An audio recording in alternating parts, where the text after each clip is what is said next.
시청자 여러분 안녕하십니까? 헬로 이슈토크입니다. 최근 정부가 부동산 규제 지역을 일부 조정했습니다.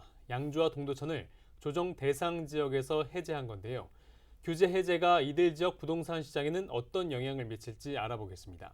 자리에 두 분 나오셨습니다. 김호경 한국공인중개사협회 대의원님 그리고 김승욱 신한대 대학원 도시기반 부동산학과 교수님 나오셨습니다. 안녕하십니까? 예, 안녕하세요. 자, 양주와 동두천이 지난해 아파트값 상승률이 굉장히 높았습니다. 그래서 국토부가 이들 두 지역을 조정 대상 지역으로 묶었는데요. 당시에 묶고 나서 어떤 좀 변화가 있었나요? 사실 양주시와 동두천시 두 지역 모두 이제 조정 대상 지역으로 묶였잖아요. 묶인 이후 약 한 1년 정도 만에 이제 상황이 이제 정반대로 이렇게 바뀌었습니다. 부동산 시장에서 가장 중요한 것이 부동산 가격인데 가격이 급락을 했고요. 또한 이제 거래량도 완전히 얼어붙었다고 이렇게 말씀을 드릴 수가 있습니다. 옥정 신도시 같은 경우에 청약 신청률도 많이 좀 낮아졌다고요? 네, 그렇습니다. 특히 이제 양주 옥정 신도시의 A 블록의 경우에는 특공하고 일반 분양 포함해가지고 청약 신청자가 지금 현재 절반도 채우지 못한 미분양이 미달됐습니다. 사실 미분양 원인으로는 청약 시장이 지금 전체적으로 냉각기에 접어들었고요. 지금처럼 부동산 그 침체기에는 신중하게 소비자들의 이제 옥석을 가리는 경향이 굉장히 강해요. 강하고 그리고 또 분양가 상한제가 적용된다고 하더라도 실질적으로 수요자 입장에서는 주위 아파트 시세하고 별반 차이가 없기 때문에 지금 현재는 이제 눈치 싸움 혹은 이제 숨고르기 하고 있다고 이렇게 봐야 될 것 같습니다. 교수님 그러면 이제 조정 대상 지역으로 이렇게 지정할 때 나름 또 기준이 있겠죠, 당연히. 어떤 기준인가요? 뭐 여러 가지 기준 중에서 뭐 가장 대표적인 거는 그 물가 상승률과 주택 가격 상승률을 이제 비교를 하게 돼 있습니다. 그래서 주택법에서는 최근 3개월간 주택 가격 상승률이 그 지역 물가 상승률의 1.3배를 초과할 때 이제 조정 대상 지역으로 이제 지정하게 돼 있는데 최근에 뭐 물가 상승률이 6%에 뭐 이르고 있고 그다음에 반면에 주택 가격 상승률은 이제 마이너스로 돌아섰기 때문에 뭐 해제에는 문제가 없을 것 같습니다. 그래서 지난 21일에 국토부가 전국 조정 대상 지역 41곳과 또 투기 과열지구 4곳을 해제했는데요. 양주와 동두천이 조정 대상 지역에서 해제를 했습니다. 자, 국토부가 이렇게 결정한 이유는 교수님 어떻게 보세요? 거래량도 감소하고 그다음에 또 향후에 금리 인상이 당분간은 계속될 것 같으니까 앞으로 이제 상승 가능성도 좀 없다고 보기 때문에 이제 해제한 것 같습니다. 그래서 일단 그 집값이 너무 오르는 것도 문제지만 너무 또 하락하는 것도 문제니까 또 그걸 또 대비하기 위해서고 또 그다음에 거래량이 감소하면 이제 취득세라든지 양도세 같은 어떤 세수 확보가 또 이제 어려워지는 것도 있고 그런 걸 다 고려해서 결정한 것 같습니다. 말씀하신 대로 양주와 동두천이 조정 대상 지역에서 이제 해제가 되는데요. 그러면 이렇게 해제되면 어떤 변화가 있는 것인가 좀 차근차근 하나씩 좀 짚어보도록 하겠습니다. 일단 이렇게 조정 대상 지역에서 해제가 되면 대출받기가 좀 수월해지죠. 이들 지역에서는 이제 신규 주택 구입할 때 비규제 지역하고 동일하게 이제 최대 70%까지 대출을 받을 수 있습니다. 이렇게 보면 청약 당첨 받을 수 있는 기회도 좀 늘어날 수 있나요? 조정 대상 지역으로 있을 때는 2년이 있어야 되는데 이제 1년만 해도 1순위가 이제 될 수가 있고 그다음에 재당첨 금지 제약도 좀 완화가 되고요. 그다음에 또 중요한 게 세대주가 아닌 세대원도 이제 청약을 할 수가 있습니다. 또 그다음에 또 보면은 그 전용 면적 85제곱미터 이하 물량의 60%가 이제 추첨제로 이제 공급할 수가 있으니까 기존에 가점제를 적용할 때는 가점이 높은 사람만 이제 아무래도 청약할 수 있었는데 이제 추첨제가 되다 보니까 뭐 1순위가 되면은 누구나 이제 청약할 수 있는 기회를 가질 수 있게 되었습니다. 다음으로 양도세 한번 살펴볼게요. 양도세는 뭐 아시는 것처럼 집을 팔았을 때 그 차액에 생기는 그 금액에 대한 매기는 세금인데 양도세 부분은 좀 어떻게 달라지나요? 네, 통상 뭐 양도 그야말로 집을 매매하고 나서 재경비, 기본 공제를 할지 기본적인 걸 다 정리하고 난 후 순매매 차익에 대해서 이제 세금을 매기는 게 이제 통상 양도소득세인데요. 지금까지 양도소득세는 통상 1가구 1주택이 있을 때는 2년간 보유만 하면 2년 보유한 후에 이제 매도할 경우에는 이제 양도소득세 비과세 혜택이 있는데요. 조정 대상 지역이 되었을 경우에는 거기에다 플러스 하나를 더 추가해야 됩니다. 예를 들어서 이제 2년 거주 조건이 이제 포함이 되기 더 붙는 거군요. 예. 그래서 이제 그런 부분이 이제 굉장히 까다롭다고 이렇게 말씀드릴 수가 있고요.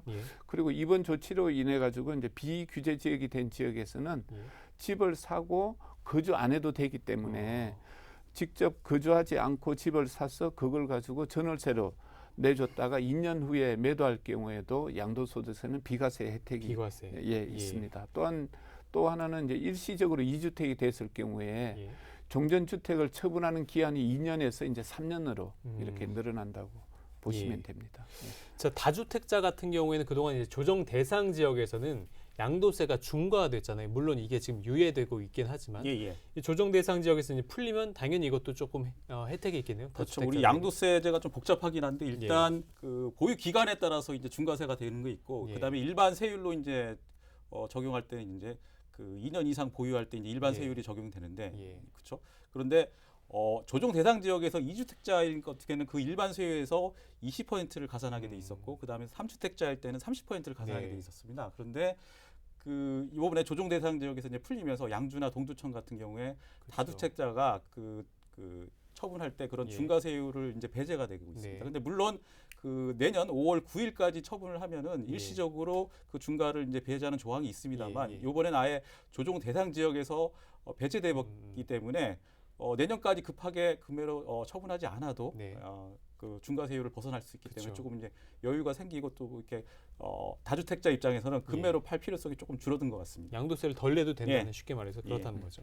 다음으로 한번 취득세 살펴보겠습니다. 취득세는 뭐 아시는 것처럼 집을 살 때 내는 이 세금인데 취득세는 좀 어떻게 바뀌나요?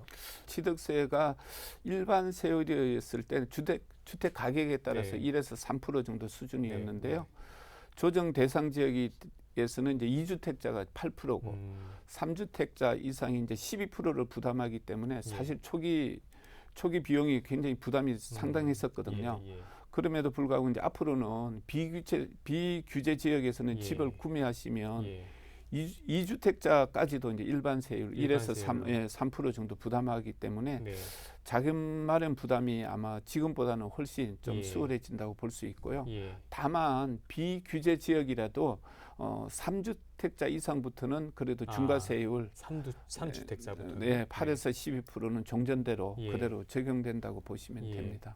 이렇게 이 취득세가 줄어들면 당연히 증여도 좀 많이 늘어날 것 같은데 어떻게 되나요? 그 취득세가 중과되니까 그걸 회피하기 위해서 이제 그 증여를 통해서 이제 그걸 하는 거를 막기 위해서 증여세도 이제 그 중과를 했습니다. 그래서 그 조정 대상 지역에서 증여한 다음에 증여세 내고요. 또 취득세는 또 별도거든요. 그래서 그럴 때 취득세율이 12%였는데 이제 조정 대상 지역에서 풀리면은 3.5%로 이제 그 일반 그 보통의 경우가 같아집니다. 그래서 예를 들어서 조정 대상 지역에서 3억 원 이상의 주택을 증여받으면 과거에는 12%의 취득세를 냈었는데 지금은 이제 3.5%의 세율을 이제 적용받게 됐습니다. 그러니까 양도세도 그렇고 취득세도 그렇고 조정 대상 지역에서 빠짐으로 인해서 많이 좀 부담을 덜게 됐는데 마지막으로 종부세 한번 또 살펴보겠습니다. 종합부동산세는 어떤 변화가 있을까요? 사실 이제 조정 대상 지역에서 이제 풀리면 주택 보유 부담도 이제 크게 줄어들거든요. 사실 대표적인 게 이제 종합부동산세인데요.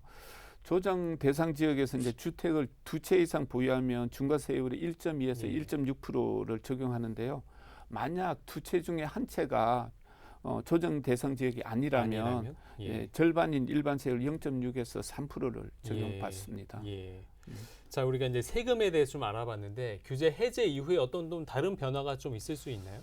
또 추가로 이제 말씀드릴 게 뭐 그 자금 조달 신고 의무가 다 사라지는 건 아니고 6억 원 이상은 남아 있습니다만 그 이하는 이제 사라집니다. 근데 이게 자금 조달 그 계획서를 쓰는 게 뭐 귀찮기도 하지만 사실은 이걸 쓰면서 만약에 그 증여받은 부분 그러니까 있으면 이제 증여세를 추징당할 또 그런 염려가 좀 있었거든요. 그래서 그런 부분이 좀 해소된 것 같고 그다음에 또 집을 그 살면서 대출을 받지 않습니까? 근데 대출을 받을 때 기존 주택을 팔겠다고 약정을 하고 이제 하는데 그 부분도 이제 필요가 없어지게 됐습니다. 알겠습니다. 저희가 이제 양주와 동두천이 조정 대상 지역에서 이제 해제가 되면서 어떤 변화가 있는 것인지 좀 알아보고 있는데요. 그동안 이 두 지역에서는 조정 지역에서는 풀어달라는 요구를 계속해서 해왔습니다. 그래서 결과적으로 해제가 됐는데 해제되고 나서의 반응이 좀 어떤지 궁금한데요. 반응이 좀 어떻습니까? 네, 이번 조정 대상 지역에서 네. 해제된 동두천시 같은 경우에는 21년 8월 다시 말해 조정 대상 지역이 지정되고 나서부터 예. 계속해서 이제 5차례에 걸쳐 갖고 그러니까요. 해제 요청서를 예. 계속 국토정보에 건의를 했고요. 예. 양주- 1년 동안 5차례 낸 거예요. 그러니까. 그렇죠. 예. 그런 셈이 되는 거죠. 그리고 양주시 같은 경우도 지금 뭐 양주시 의회에서 네, 맞아요. 조정 대상 지역 해제를 건의안을 채택을 했고요. 그래가지고 정부에 강력히 건의를 했기 때문에 이렇게 해가지고 네. 결과적으로 이제 네. 해제가 됐잖아요. 해제가 됐죠. 그렇기 때문에 전 시민들도 크게 환영을 하고 있고 그러니까요. 양주시나 동두천시에서도 굉장히 좋아하고 있습니다. 예. 조정 대상 지역 해제 시에는 이제 아까도 말씀하셨지만은 예. 금융이랄지 제도랄지 그런 규제 부분이 약 한 11가지 정도가 해소가 되거든요. 아. 그리고 굉장히 강범위하게 많습니다. 예. 그러다 보니까 이제 두 지역 같은 경우는 미분양분 이제 해소를 할지 예. 그다음 주택 거래가 살아나기를 정말 학수고대하고 있습니다. 예. 자, 위원님께서는 현장에서 이제 계속해서 활동을 하고 계신데 네. 집주인들 문의가 실제 좀 있나요? 네, 사실 이제 조정 대상 예. 지역이 이제 해제가 되면 예. 지금까지 이제 2주택자들은 사실이 대출이 안 돼 가지고 그러니까요. 1주택을 반드시 처분해야 네. 하는 그런 압박이 네. 굉장히 있었거든요. 네. 근데 그 압박에서 이제 숨통이 조금 트였다고 말씀드릴 수가 있고요. 예를 들어서 신규 분양 아파트를 이제 입주를 하기 위해서는 기존 주택을 그야말로 초초건매로 이렇게 처분하는 사례가 많았었는데 이번 조정 대상 지역 해제로 인해 가지고 기존 주택을 굳이 급하게 처분하지 않고 전세나 예. 월세로 전환하는 이제 문의가 좀 많아졌고요. 예. 또 2주택자도 처분 조건이 이제 붙지 않기 때문에 예. 처분 조건 없이 이제 대출이 가능하기 때문에 굳이 팔지 않고 시간을 벌어보자는 집주인들로 점차 이제 늘어나고 있다고 말씀을 드릴 예. 수가 있겠습니다. 말씀하신 대로 이제 양주와 동두천은 조정 대상 지역에서 풀리면서 반응이 뭐 좋습니다. 뭐 환영 입장도 나오고 있고. 근데 반면에 이번에 규제 대상 해제 지역에서 빠진 지역이 좀 있지 않습니까? 그쪽 예. 지역은 좀 울상인 것 같아요. 그 대책의 주안점은 지방에 있는 조정 대상 지역을 다 해제하는 거였어요. 예. 그래서 일단 세종시만 제외하고는 지방은 다 조정 대상 네. 지역에서 이제 해제가 됐습니다. 네. 반면에 수도권은 아직 정부에서 조금 아직 불안하니까 조금 더 규제를 남겨놓는 거고 예외적으로 사실은 오히려 수도권에서는 해제가 됐다고 봐야죠. 이제 동두천이랑 양주 같은 경우가. 네. 그런데 결국 거기가 해제되면 이제 나머지 이제 인접한 지역이 있죠. 이제 경기 예. 북부 같은 경우는 이제 뭐 의정부, 예. 고양, 남양주가 아직 그 조정 대상 지역으로 이제 묶여 있습니다. 그럼 그 예. 지역도 이제 당연히 이제 인근에 있는 지역이 조정 대상 지역에서 해제가 됐으니까 예. 이제 우리도 해제시켜 달라는 요구가 당연히 있을 수밖에 없고요. 아마 예. 민원도 많이 넣고 이제 정부에 가서 이제 요청도 많이 하고 있는 걸로 알고 있습니다. 그 의정부가 빠졌어요. 네. 이번에 북부 지역에서는 양주, 동두천, 뭐 파주 이렇게 됐는데 네. 의정부는 왜 빠졌을까요? 네. 지금 의정부시 이제 부동산 시장은 전반적으로 이제 눈에 띄게 이제 하락기에 접어들고 있고 네. 차후에는 이제 반드시 이제 해제가 되어야 할 거고 또 네. 해제가 돼야지 또 의정부 시민들이 이제 지금 절실히 원하는 예. 부분이 이제 해제 부분이기 때문에 향후에는 반드시 그렇게 될 거로 이렇게 예측을 하고 있습니다. 가격은 얼마나 빠졌습니까? 예를 들어서 지금 현재 최고점 대비 의정부시 같은 경우 최고점 대비는 실거래가 기준으로 해서 20에서 25% 정도 빠졌다고. 예를 들어 7억이면 지금 한 5억 정도? 그게 5억에서 불과 한 1년 네. 사이에? 예. 1년도 걸리지 않았습니다. 예. 예, 그렇게 이제 아까 말씀드린 대로 조정 지역하고 비조정 지역하고 그 부분 제도적인 규제 부분 때문에 예. 이게 이제 어쩔 수 없이 급하게 정리하는 부분들도 예. 많다고 볼 수 있습니다. 그래서 의정부에서는 좀 이렇게 빼달라는 요구를 많이 했는데 예. 안 돼서 엄청난 실망감을 갖고 있는데 교수님 언제쯤으로 좀 풀릴 거라고 그러니까 전반적으로 윤석열 대통령이 이제 후보 시절에 공약을 할 때 그 규제를 예. 대폭 완화한다 그래서 사람들이 많이 좀 기대를 했었는데 보세요? 예. 생각보다 이제 당선 이후에 그러니까요. 행보가 예. 그 기대에는 좀 못 미치고 있는 게 사실이고 특히 이제 원희룡 국토교통부 장관이 더 이제 조심스러운 행보를 예. 보고 있는 것 같아요. 그래서 예. 의정부도 이제 해제가 안 된 이유가 이걸 해제했다 혹시 다시 상승세로 돌아서면 또 거기에 대한 또 뭐 책임이 이제 불거질까봐 좀 더 조심조심하는 것 같은데요. 결과적으로는 그 금리 인상 추세가 당분간은 계속 지속될 네. 거기 때문에 언젠가는 또 조만간은 좀 해제되지 않을까 이런 생각을 조심스럽게 해보겠습니다. 조만간이 혹시 올 연말 내에도 연말 아니면 내년 초 정도가 아닐까. 근데 거꾸로 그게 좋은 건 아니에요. 왜냐하면 해제했다는 얘기는 정부가 여기는 좀 안 오를 것 같다고 이제 좀 확신을 하는 거니까 어떻게 보면은 꼭 좋은 것만은 아닐 것 같습니다. 예. 풀리는 시기는 의원님은 언제쯤으로 혹시 예상하세요?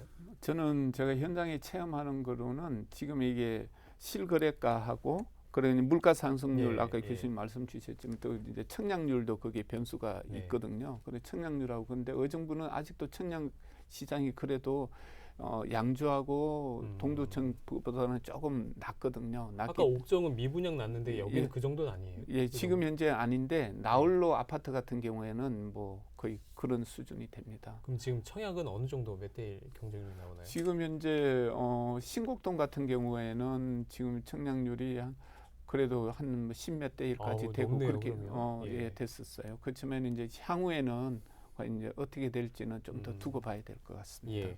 그래서 많은 분들이 이제 궁금해하시는 게 이번에 양주와 동두천이 규제 대상에서 풀렸기 때문에 풀리면 과연 부동산 거래가 살아날 것인가? 이것이 가장 궁금점입니다. 어떻게 보세요, 교수님? 관망세가 조금 더 이어지지 않을까 하는 생각에 가장 중요한 금리가 이제 시장을 억누르는 가장 금리가 금리인데 그 금리 인상이 당분간 지속될 것이란 말이죠. 특히 미국이 금리를 올렸는데 한국은행이 그거를 이제 따라가고 있는데 아직 뭐 금리 그러니까 역전 현상까지 생길 정도로 이제 조금 더 미국보다는 서서히 쫓아가고 있기 때문에 사람들이 심리가 금리가 어느 정도 인상할 때까지 이제 좀 확증이 돼야지 좀 행동에 옮길 것 같고요. 그러고 보니까 지금 말씀드린 대로 그 조정 대상 지역에서 풀려서 대출 규제 이런 게 많이 완화됐지만 내가 대출을 받았을 때 실제로 내야 되는 이자가 얼마까지 자기가 이제 감당할 수 있을까를 아직 확정이 안 됐기 때문에 사람들이 조금 좀 조심스러운 것 같습니다. 그리고 또 오히려 그 다음에 이게 그 다주택자 같은 경우는 이제 그 조정대에서 이제 해제돼 갖고 내년 5월까지 이제 처분해야 되는 그런 압박감이 떨어졌기 때문에 조금 이제 여유를 가지고 이제 뭐 금매로 내놓는 물건 오히려 조금 걷어들일 가능성도 있습니다. 그래서 거래 자체는 조금 오히려 많이 안 늘 가능성도 있습니다. 다만에 미분양 물량은 좀 줄어들 가능성은 좀 있습니다. 아까 말했지만 청약 기회도 대폭적으로 확대됐고 어쨌든 대출 가능성 좀 늘어났으니까 그런 측면에서 보면은 당분간 조금 뭐 관망세가 좀 지속되지만은 아까 말씀드린 대로 뭐 여러 좀 크게 이렇게 활성화는 되지는 않아 좀 힘들 것 같다는 좀 생각을 하고 있습니다. 시청자들은 이제 항상 그 때에 대해서 궁금해하는데 그러면 교수님 생각하는 그 관망세가 지속되는 그 때는 언제까지라고 보세요? 금리 인상 시기가 어느 정도 이제 마무리될 때가 이제 근데 그게 좀 아까 말씀드린 그게 외부 변수거든요. 우리나라의 어떤 정책 당국의 의지가 아니고 지금 미국에서 금리를 올리니까 우리나라가 뭐 환율이 좀 요동치고 있지 않습니까? 그거를 이제 방어하기 위해서 이제 어쩔 수 없이 따라 올리는 부분이기 때문에 좀 외생 변수가 있습니다. 그래서 미국의 금리 인상 어떤 시기나 어떤 그런 정도가 이제 어느 정도 마무리되는 순간에 좀 이제 정해지지 않을까 그렇게 생각하고 있습니다.